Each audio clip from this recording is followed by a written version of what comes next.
یہ سسٹم چل رہا تھا عمران خان صاحب کے حق میں، اور یہ ان کو بڑا ٹائم لگ رہا ہے. It's not easy. آپ دیکھ ہی رہے ہیں کہ 26ویں ترمیم میں بڑی مشکل سے کی، پھر اب یہ 27ویں ترمیم میں پتہ نہیں کیا کیا کرنا چاہتے تھے، لیکن ابھی صرف اتنا ہی کام ہوا. تو یہ اس کے پیچھے یہ معاملہ ہے، and this is an own going process. یہ بھی یاد رکھیں کہ 28ویں ترمیم بھی آئے وہ 6 مہینے بعد آئے، 8 مہینے بعد آئے، 10 مہینے بعد آئے.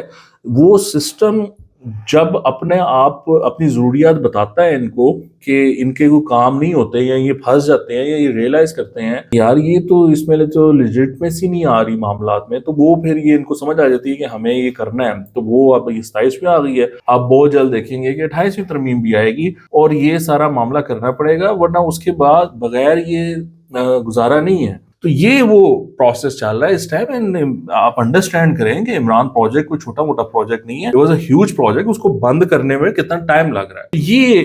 یہ سارا اس کے پیچھے معاملہ ہے.